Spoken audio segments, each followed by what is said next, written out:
Hello everybody. Some game analysis today. Played a few games last night. Still aiming to get to 1500 at some point. I've reached my highest rating so far, 1250, on a sort of upwards trend. Quite happy with how I played. There's a couple of losses as well last night, but I think about 5 or 6 wins. Going to cover a couple of them. Um, so this one, to show the overview, it's a pretty solid game by me. 0 mistakes, 0 misses, 0 blunders.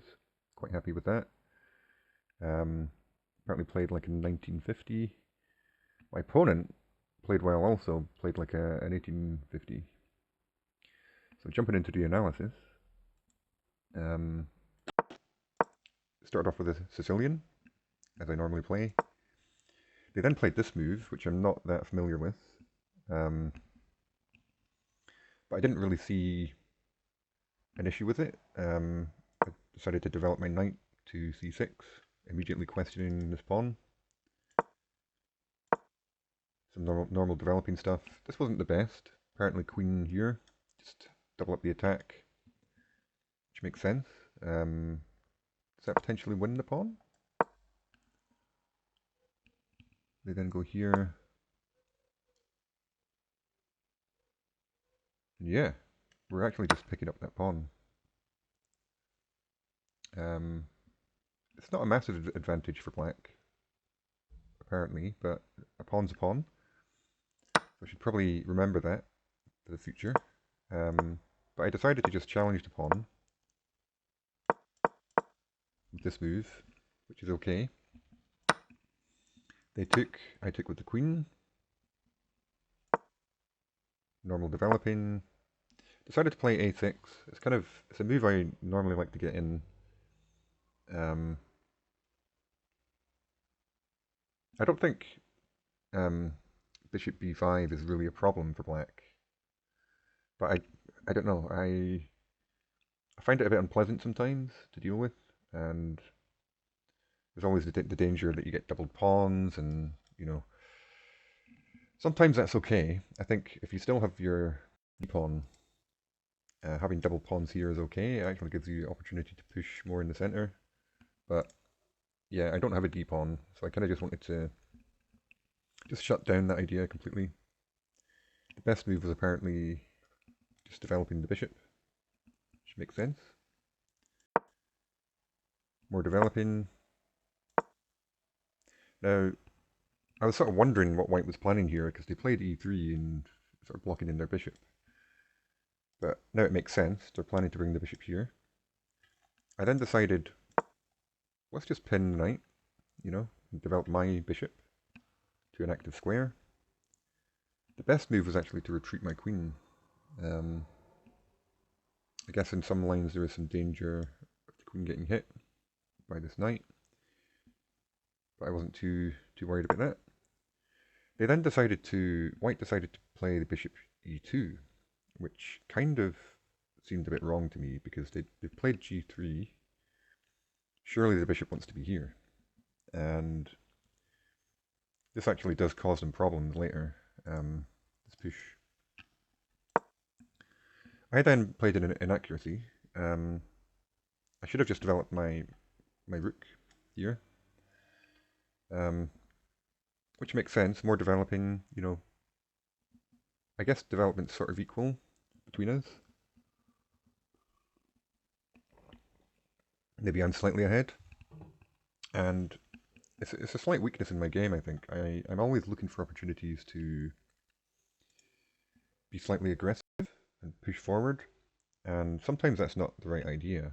This actually gives white the advantage, this move.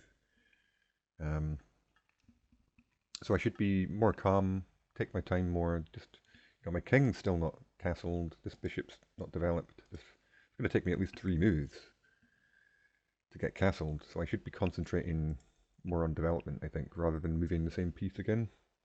Just basic principles, But I kind of liked the idea of ganging up on this knight. It is defended twice right now, but I had some thoughts of maybe getting the queen involved as well. And I was sort of trying to figure out how they would defend that knight. They don't have to defend it, it's not actually pinned anymore. Then they played this move, which is a mistake. And I don't know if you can see why, but I found the best move here, which was Queen c6. Just that same idea again of this knight now can't actually be defended again. So, and there's also a pin. You know, I've created a pin on the rook. And unfortunately for white, they sort of didn't see that. The best move they could have played was knight e4, sort of blocking the queen, but it's still losing. So the continuation for me is to remove one of the defenders, and then I believe I'm winning a piece. Is that right? Trade, and then queen f6. Okay, so I haven't won a piece yet, but it's completely winning for me. Let's just play a bit more of this. I'm kind of curious as to what the follow-up is here. c4.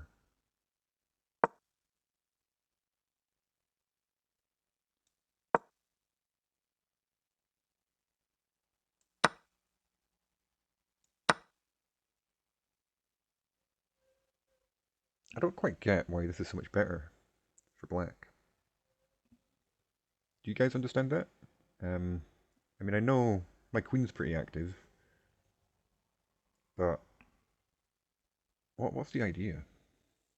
How's this plus 3 almost for me? Just looking at that position, you know, it doesn't look that uneven to me. Let's move now e5. Okay, right. So that's where I win the piece. Basically, the bishop is pinned. Okay, but I think that's quite difficult to see all the way back here. But regardless of that, the best move was not played.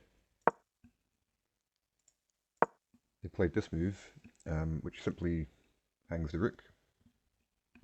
I immediately took, and then traded queens. When you're up material, the best idea is always to try and trade most of the time. So I keep doing that. That wasn't best, but it's not much difference. The best move was to bring this knight here, attack the bishop.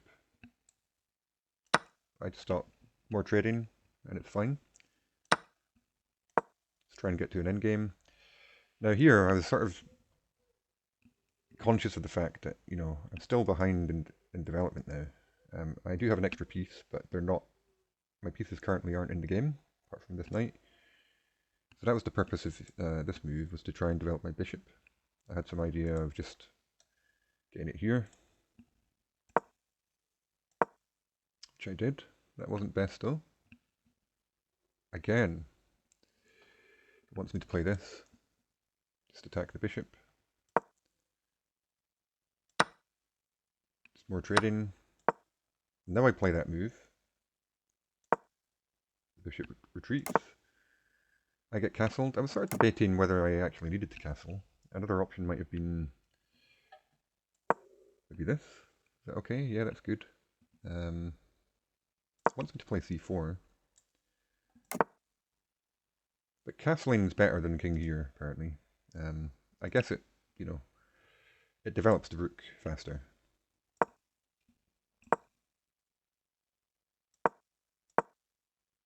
And then just sort of, you know, trying to mop up the endgame, basically.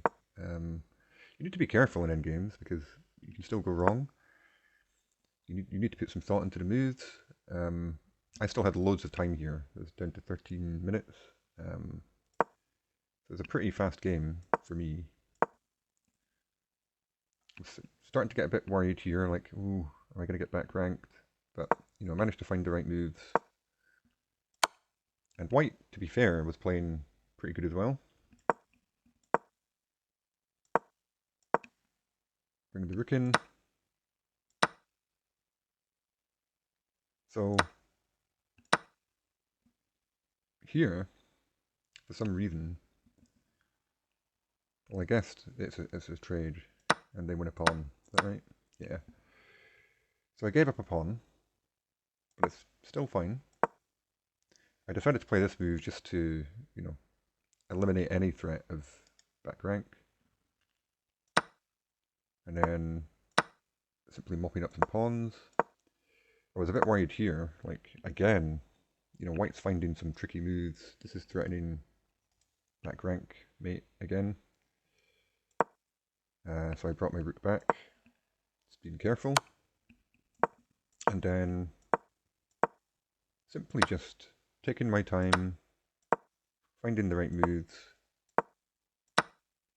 offering the trade of rooks, which was taken, and then this is just completely lost for white.